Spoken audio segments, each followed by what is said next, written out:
I'm Jonathan Lusk, and this is how you sell without selling out. Roger's that. Hi, everybody. I'm Rogers Healy, and welcome to Rogers That, a podcast dedicated to selling without selling out. Ironically, we have someone today that doesn't even sell anything because it's a leasing experience. Actually, maybe he sells fun. He's a fun broker. Jonathan Lusk has become a dear friend of mine. We met through the world of venture capital. He made me wear this hat today. It fits my head really, really well. But it's one of those things in life, right? I think that every once in a while you meet people and you know you're meant to be in the same room. You're meant to be friends. You're meant to work together. Because you have common goals, you have common interests, and you're equally yoked. I met Jonathan through a friend of mine that I respect dearly, and Jonathan and I met, and after a few hours of going back and forth and being goofy, we realized there was something really special with what he was doing with his vision, and randomly, my background in real estate, it was just kind of the perfect marriage of finding a way to help each other elevate. Jonathan is the founder of a company called BirdDog, birddogit.com. New website is going to be out by the time this airs. But he's found a way to bring experience to the masses through hunting.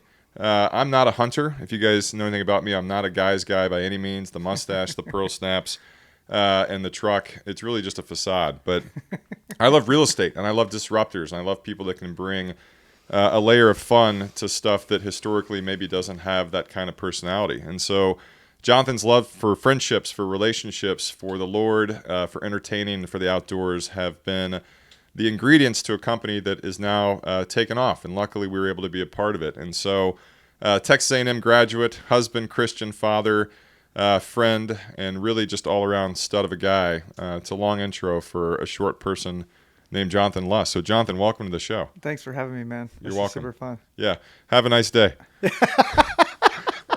So let's walk us through. Let's walk us through a little bit of your background, right? Like, Yeah. how much do you bench? What do you weigh? What's your 40 man. time? He Was bragging this. He was like, I was doing wind sprints on the Katy Trail this morning. because I need to get in shape. No, I grew up in a little town called Whitesboro, north of here, about 70 miles, and grew up at my father's a fish farmer, so a fisheries biologist. So grew up in this agriculture family, poor family. Was the second person to go to college, went to A&M, and that really changed my life. Just the friendships that I created at A&M. Met my wife, of almost 16 years. And then I lived in Dallas, here in Dallas for 3 years, and we moved to Houston, and ended up going to Rice for business school, and then worked at Goldman for a little bit before I started my own investment shop. And the way that BirdDog came about was, two of my buddies from A&M started this company called Icon. It's a 3D printing company. And so I managed money for them. One of the guys, the CEO, Jason, bought a ranch in Terlingua and was like, hey, Lusk, I need you to not just manage my money, but do my taxes and manage my ranch. And I was like, I don't do any of that. That's way too much work. And he just said, double my fee. I was like, did I mention that I manage ranches?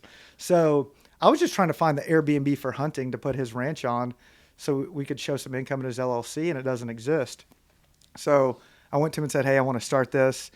He was like, hey, Taylor Jackson, my best friend, is also thinking about creating an app.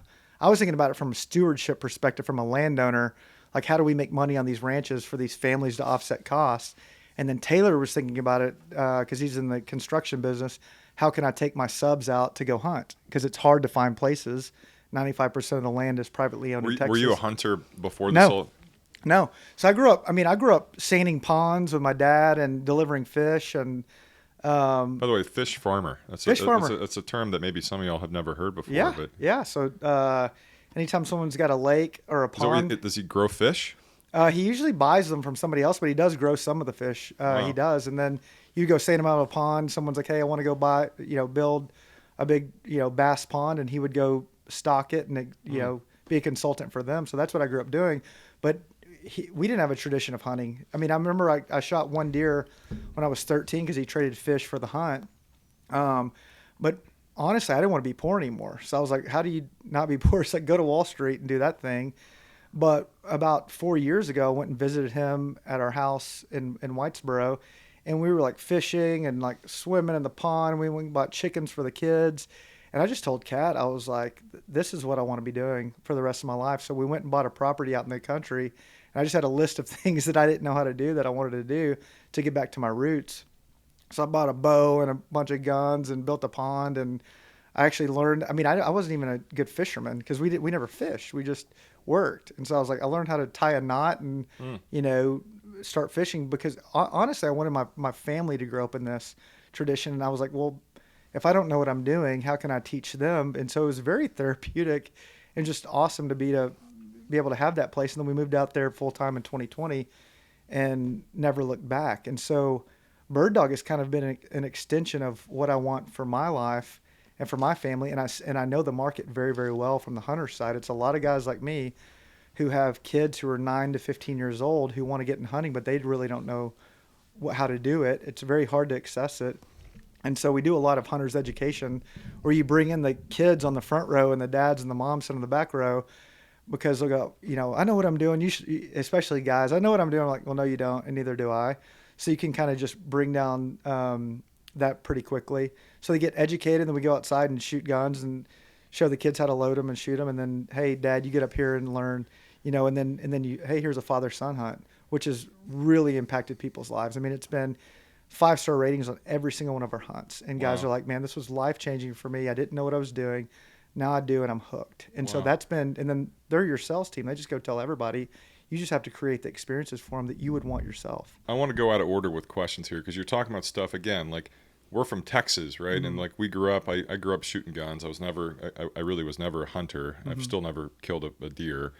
But it's a lot of buzzwords that potentially could be controversial, right? And so you found such an eloquent way of dealing with it, right? So you're raising money for a company a few years ago that's called BirdDog, and one of the first words that comes to mind is guns, right? And we live in a society where, again, it's just such a scary time, but you do it with safety first and family bonding. What was the initial way to tell that story? Where you talk about guys like Jason Ballard and Icon Homes that have an extremely well-established company, and it's very well known in the Texas A&M world, which is just a lot of like kind of Texans, right? Yeah. But how did you initially go and pitch the company, you know, with sensitivity and respect at the top of mind? Well, the way that I thought about it, I mentioned it earlier, but with 95% of the land being privately owned, you've got many landowners that are in the state who have ranches, and you only get to go hunting if you own a ranch or you get invited. You're rarely on your own schedule. There's no like, imagine a world in which there was only private golf clubs and you only got to play golf if you were invited. And so it was like, what if we could create a public tee time system on these private golf courses and then give access to people? And, you know, you have some are nicer than others, so they cost more. And you got to choose where you wanted to go and what you wanted to do.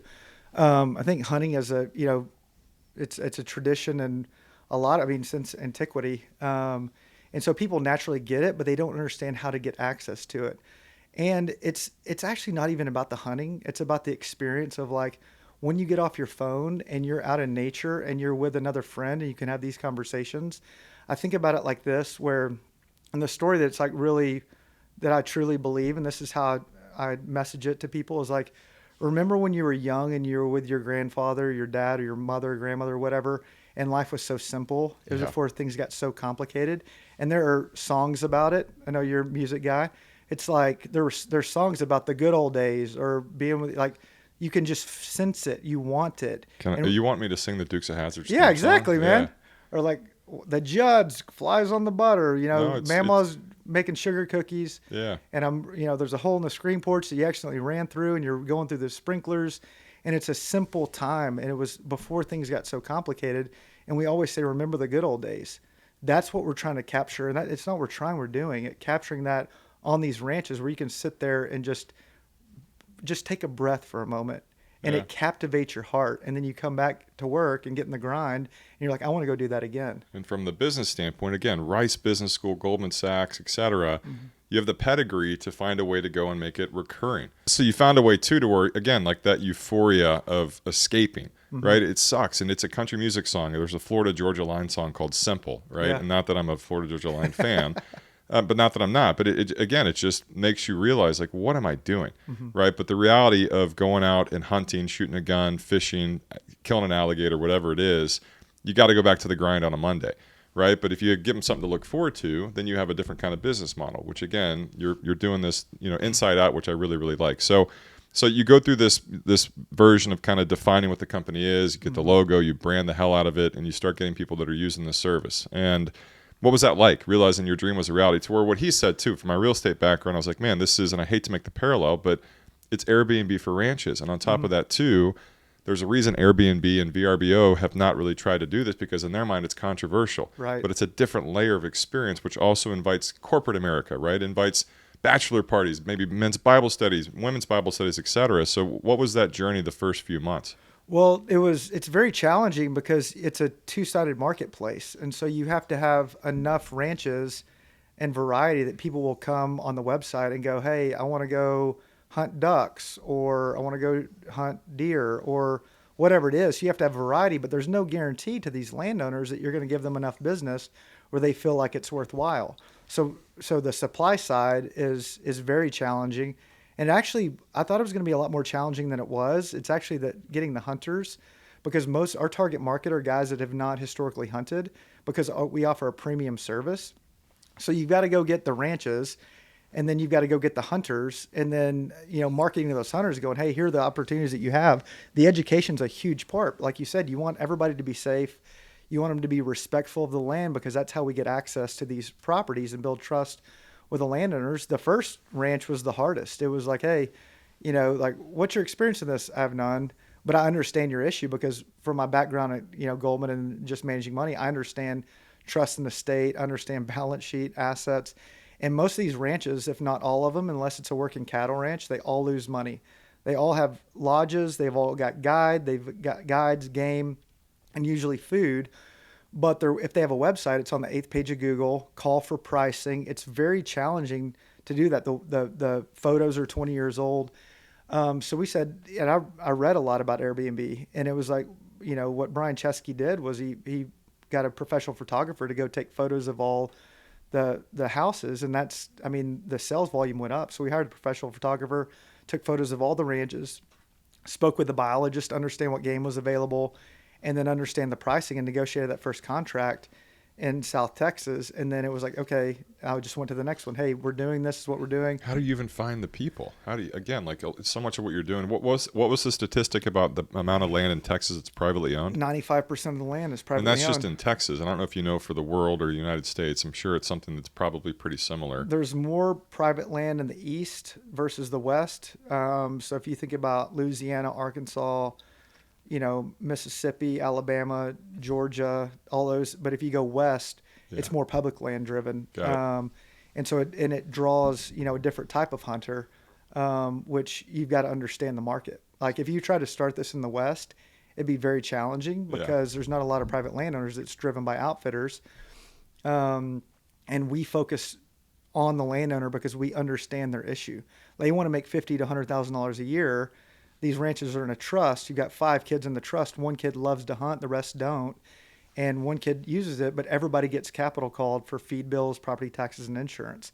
And so they're not trying to make millions of dollars. Like, if you can offset our cost by 50 to 100 grand and do it on weekends that we're not using the ranch, Thanksgiving, Christmas, New Year's, like, we're all in for it. And so that was our pitch to them.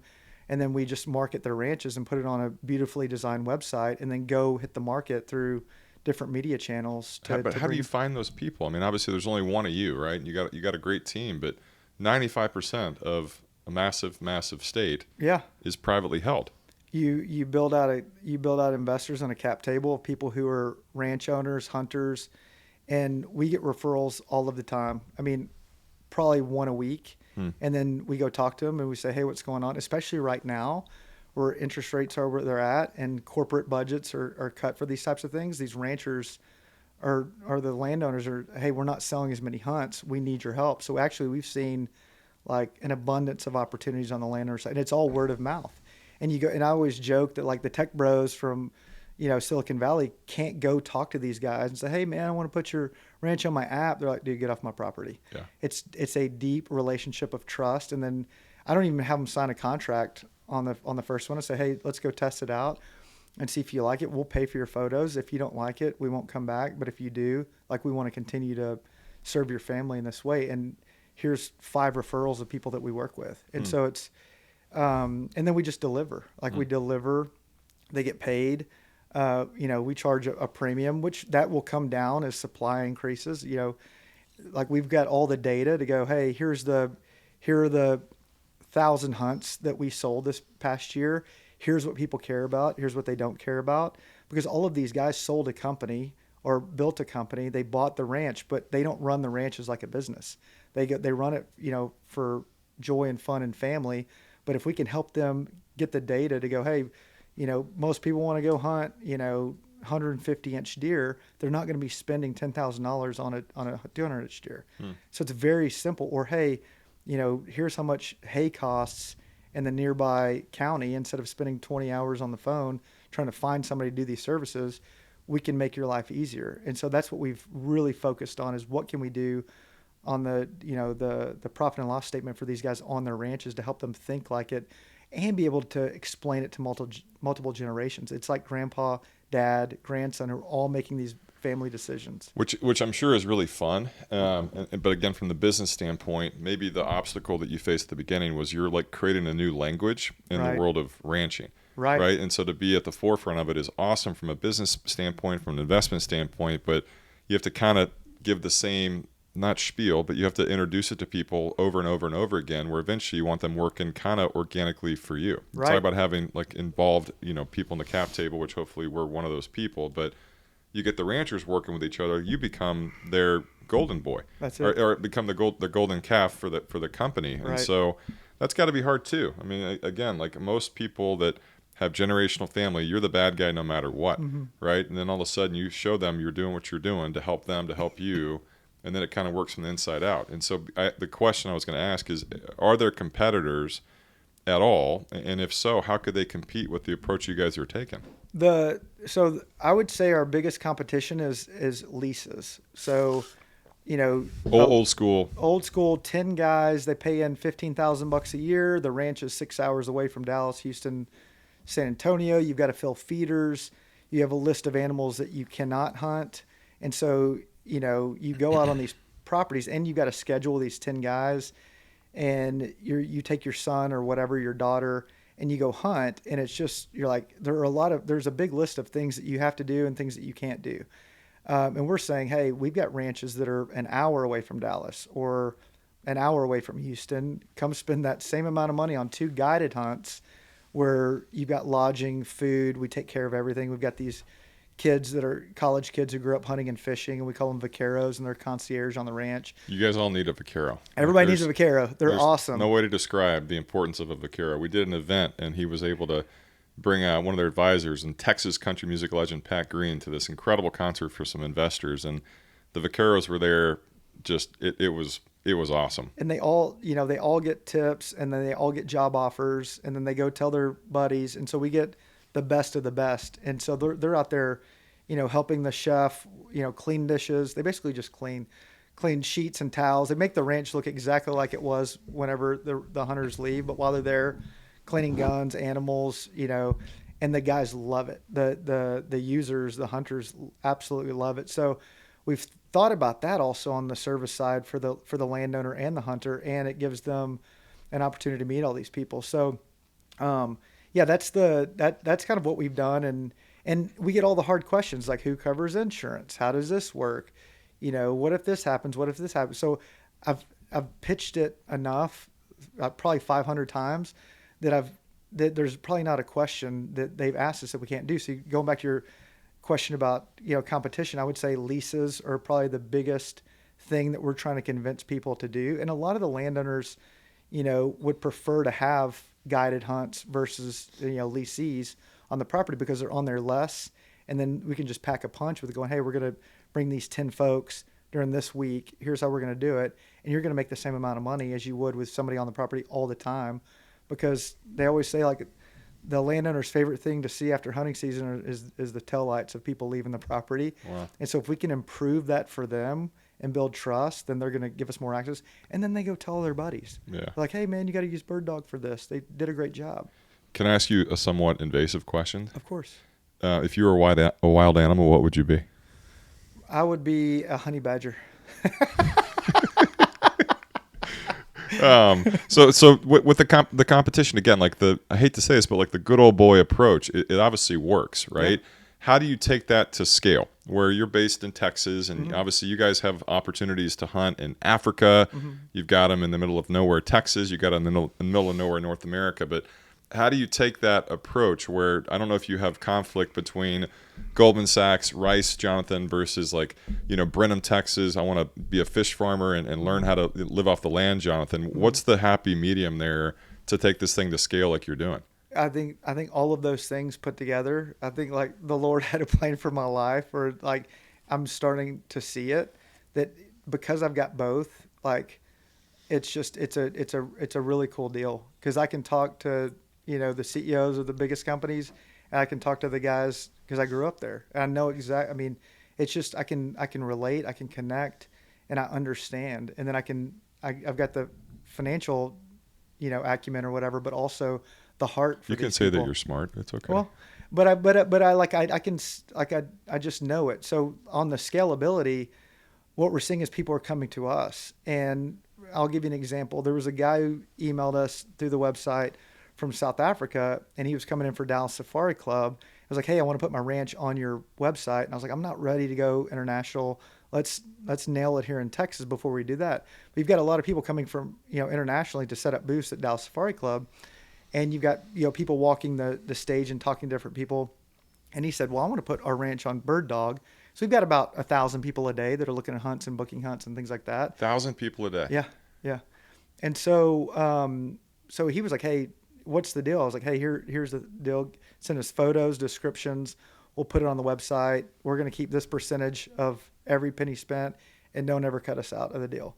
If you can agree to those terms, then we'll crush it. If it doesn't work out, we're going to pull the ranch off there. If you don't like us, we'll pull the ranch.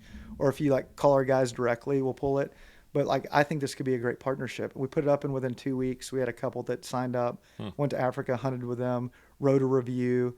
It's like photos, videos, pricing, and ratings reviews are what we buy everything else on. If you go to Amazon, if you go to whatever, like that's how you buy things. But in the hunting industry, it's not like, well, it is now. But once ranch owners see that, they just contact us. I mean, I'm telling you, we get an email once or twice a week of, hey, we're bringing on a 24,000 acre ranch with a bunch of elk in it in Colorado. And we didn't reach out to that guy. He reached out to us saying, hey, I've got 20 more tags. I want to put my ranch. I was like, well, we need elk. We need more elk, and we need more low fence opportunities. You treat people right, it works. Yeah, just tell the truth. Yeah. I'm going to ask you something, and I'm going to be my version is serious. You mentioned something. How old are you? You 43? 42. So you're 42, and you spent maybe the first half of your career doing something that prepared you for what you were maybe supposed to be doing, That's right? And asking for personal reasons too. But how do you maintain balance? Where like you're in Dallas this morning, you don't live here, your family's in Brenham, and you got to travel a little bit too. How do you find that? I mean, I don't think there's such thing as balance when you're an entrepreneur. You cannot perfect it ever. But how do you check in and check out? Right? Yeah. What does that look like? Knowing that you've kind of been this like pit bull chained to a tree, waiting to be set free, and you found it. Right? Like, what is that internal potential conflict, or how do you manage that? I suck at it. Well, it's hard because actually you think that you've got to catch another gear to be great, but actually you've got to get neutral. And I've got a great mentor, Terry Looper, who wrote this book, and it's probably the best thing that I've seen on how to think about life and work.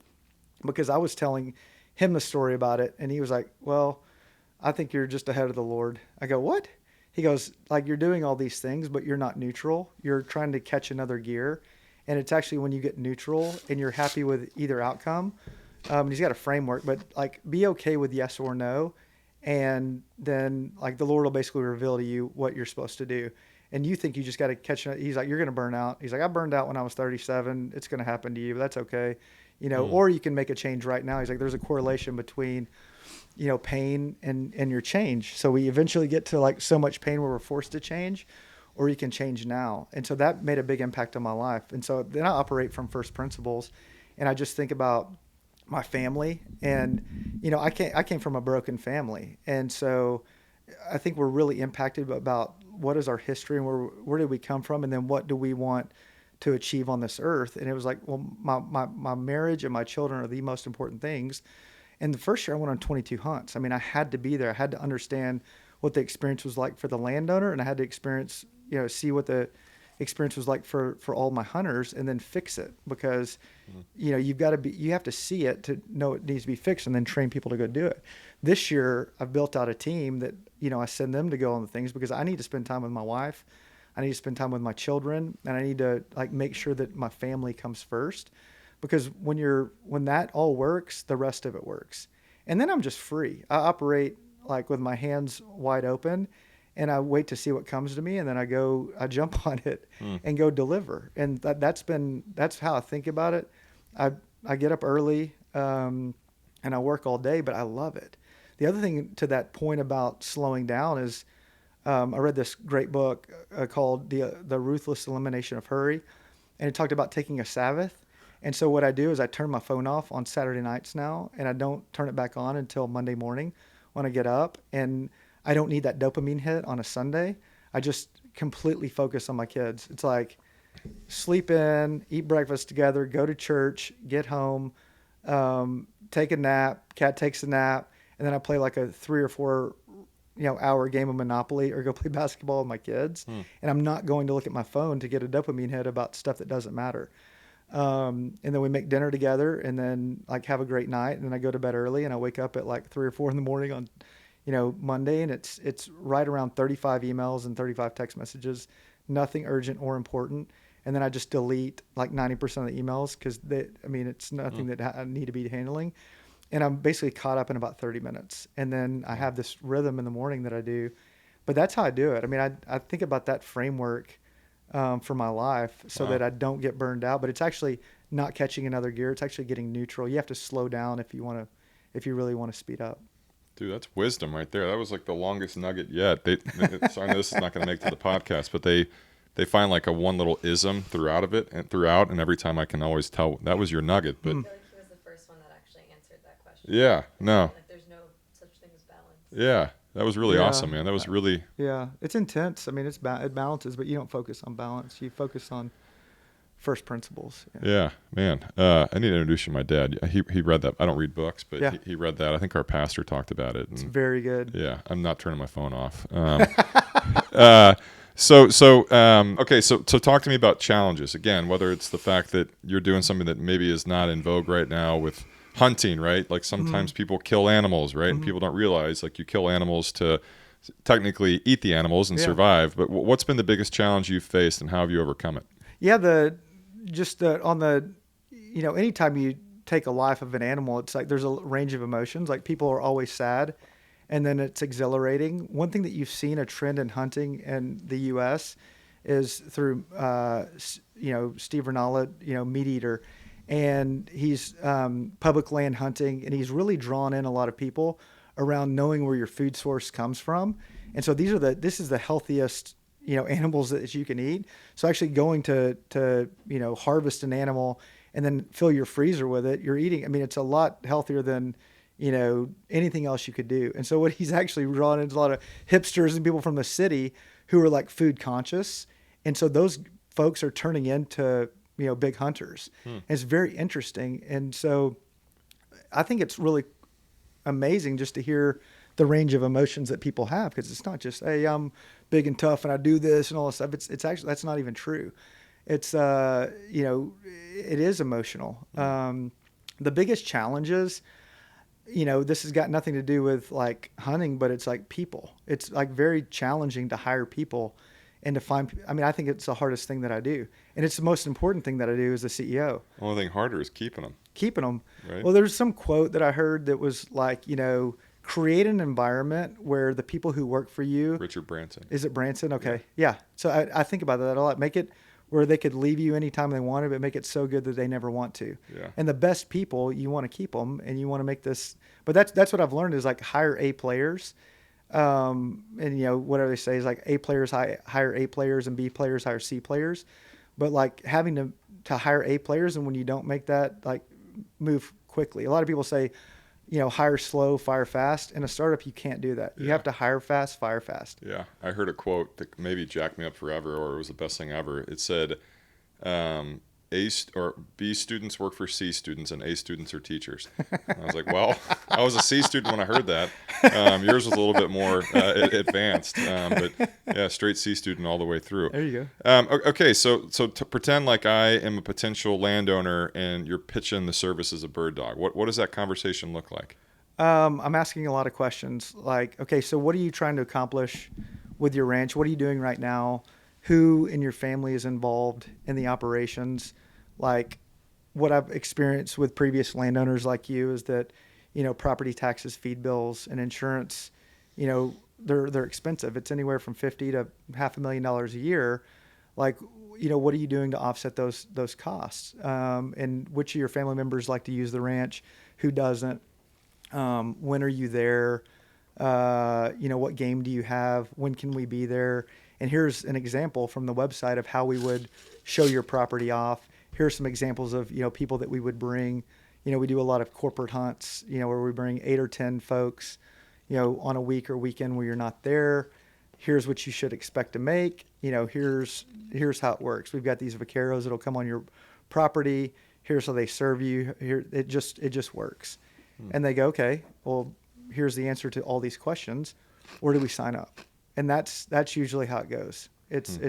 And also we have people in our network that are like prepping them on here's how it works. Look at the website. They know who we are. They just want to discuss like terms and timing and how it operates. And then how quickly can you onboard our ranch and start marketing these hunts.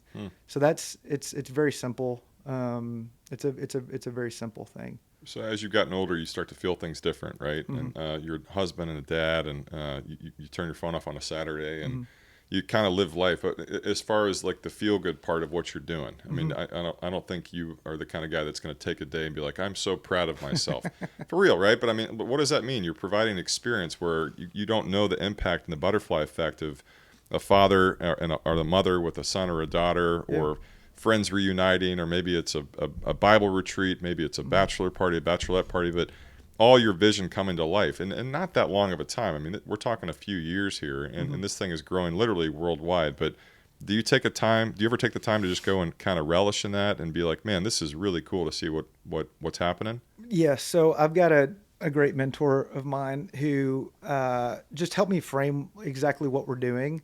And what is the purpose of BirdDog? And it is, it's two things really.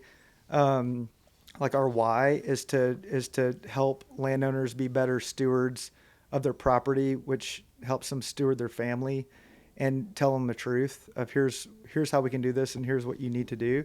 And the other side is like deep, like on the user side, the hunter side is like deep and abiding friendships and really life change on the ranches. That's why we exist, those two things. So everything that we do, the what kind of goes to that why. Tactically after a hunt, we'll send out, a rating and review. So the landowner, this is very important. The landowner rates the hunter on safety, respect for staff, and generosity. So we want them to tip all the staff really well. We want them to be kind and respectful, and we want them to be safe. And if they don't, then they get kicked off the site. So like you're not we don't. It doesn't really matter who you are. It's like if you can't accomplish these three things, like you can't do it. But if you can, you'll have access to more ranches, tens of thousands, hundreds of thousands of ranches all over the world, because we think this is the way that everyone's going to book hunts in the future. And so, but we have a high level expectation of respect. And then on the reviews from the hunters, it's been all 5-star ratings. I bet we've done about 400 hunters through the process. We launched the website last August, so we're like 14 or 15 months into it. Every one of them is 5-star rating. And then the feedback is like, hey, that impacted my life. Like I got to have a bonding moment with my son that I never would have gotten to have without you guys. And so when you start getting that feedback, you really home in on who am I and what are we all about.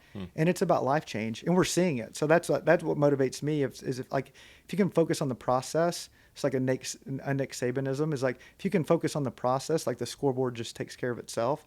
Like you'll make revenue and the company will be big and all those things. But like, it's really about those experiences and differentiating yourself and being able to scale that out and, really take a service level on these ranches and really flip it into hospitality. So that's what we think a lot about is like, how can we make it more hospitable to these hunters? And then how can we teach the ranchers who are really good at service, like how can we get them thinking about hospitality in a way that the hunters want, so that when we aren't there and can't be there, because the vaqueros are not scalable when you have 200 ranches, but we do a lot of things that don't scale in the spirit of like 0 to 1, because it just works, and you build people who love you and go tell everybody about you. It's like this whole idea: you'd rather have 1,000 people who love you than 10,000 who like you, and that's what we're building is a deep like What if passion. it's just one person that loves you? That's great too. Okay, good. That's just great. Making sure. I feel like you just answered this question, but I got to ask it. I mean, legacy, right? Yeah. Which is such a powerful word, and I think at our age, you got to start thinking about, what happens when you're gone, and people start talking about, the life that you lived. And I had a guy on here named Craig Lewis. I'll never forget this. And he said, "You die twice in this world, or you die twice. Once is when your body leaves, and the second time is the last time someone says your name." I'll never forget that. It was about a year ago in here, and I was just like, "Oh my God, that's crazy to think about." But your legacy in a worldly perspective, right? You look back and you're so proud of all the things you did, but what does that look like to you? So it starts with my father, who raised us. He made $30,000 a year, raised 6 of us. I'm the second person to go to college. He's the first person to ever go to college in our family. And the path that I've taken has been very, very interesting, because I never wanted to be in the outdoor space. I equated that with like not having any money.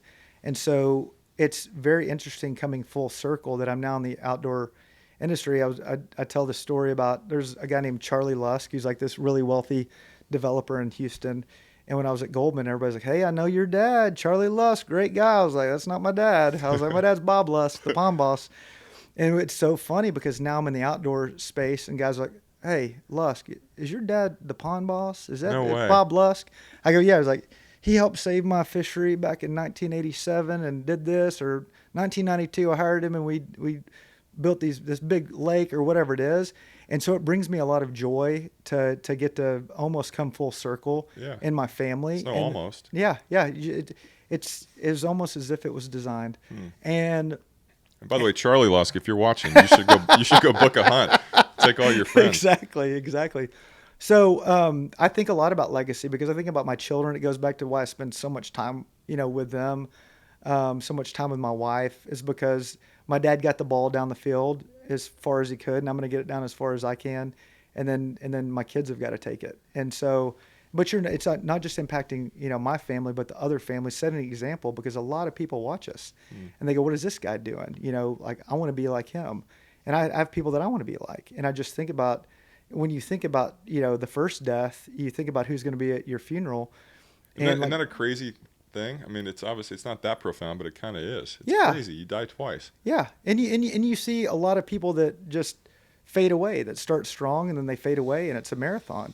And it's just like, your life is not just about you. It's about a lot of people who maybe pattern their life out after what you're doing. And so you have a big responsibility, but it's an awesome responsibility, because you see all the things. You're like, "Man, I wish the world worked in this way," and it doesn't. It's like, almost be the change that you want, because the legacies, I think, is very important. And then, I mean, it just is. You see things that are broken, and you see things that thrive, and you go, "I want to thrive." And so what does it take? It takes a lot of work. It's very hard. Yeah, you live it. Last question. How do we best support you, and how do we go and book a hunt? Maybe I want to book a hunt. Maybe I'm a landowner and I want to use your services. What's the process for doing that? So if you want to book a hunt, our website is birddogit.com. BirdDog IT. BirdDog IT. It's like, Google it, Venmo me, BirdDog it. So if you're like, "Hey, I want to list my ranch on the website," BirdDog it. If I want to go on a hunt, BirdDog it. And so that's where you can find us. And if you're a landowner and you reach out to us, we call back immediately, have someone go meet with you, understand your situation, walk through the process. And then if you're a hunter, you can just go on the website. You can search by species, price, location, and you can just book it online. It's very simple. And do you guys do honey badger hunts? We do not do honey badger hunts, but I'll find one. Yeah, you'll find one. BirdDog it. No, we have a lot of people that'll reach out and say, "Hey, I want to go hunt this." And if we don't have it, it's a great opportunity for us to go find new ranches that we want to partner with and say, "Hey, I've got, 6 guys who want to go hunt nilgai." And when you're bringing them revenue, they're like, hey, let's do it. And then they get to experience what it's like to work with us. And they're like, every single time, they're like, hey, let's keep doing this, put our ranch on there. So that's how you do it, is just BirdDog it. And then with social media, obviously they can just search BirdDog and your stuff will come up, and you guys can follow along. And it's really fun. It's fun to watch you guys, just bring a different kind of smile to people. And you've done big events where I had a buddy of mine named Chuck Bryant. He came up to me last week at a coffee shop, and he's like, man, I got to go do a BirdDog hunt for my birthday. And he was with his wife, and she was almost like, we get it. You had the best time of your entire life. But it's real. And so birddogit.com, find them on social media, reach out, engage. And also for all y'all watching, realize it's okay if you've never hunted before. Yeah. Right? And it's I had okay if you never don't done want it. to shoot an animal. Yeah. You might want to just go shoot a gun. You might just want to be one with nature. But watch this company take off. You officially started it when? We came up with the idea January of 2022. We launched the website August of 2022. And so really about 15 months. 15 months. The momentum is insurmountable. I am going to ask one more question. What's the end goal with BirdDog? What do you see actually happening? I want to grow it to be the premier place that you go to book hunts, and I'd love to find a partner and sell it one day to a big brand who can scale it and help us make it huge. Because I think partnerships are the most important thing you can do. I don't have to go at this individually, but it's like I think that could be a Bass Pro Shop or somebody like that who could really believe in it, see it, and help us scale it and grow it. Love it. To be big. Do you think partnerships or friendships are better ships? I would say friendships. There we go. That's how we end it. BirdDogit.com, Jonathan Lusk, one of the greatest founders we've had the pleasure of working with, and an absolute stud that deserves success. So BirdDogit.com. Be on the lookout for their billboards too, which are taking over Texas. Yeah.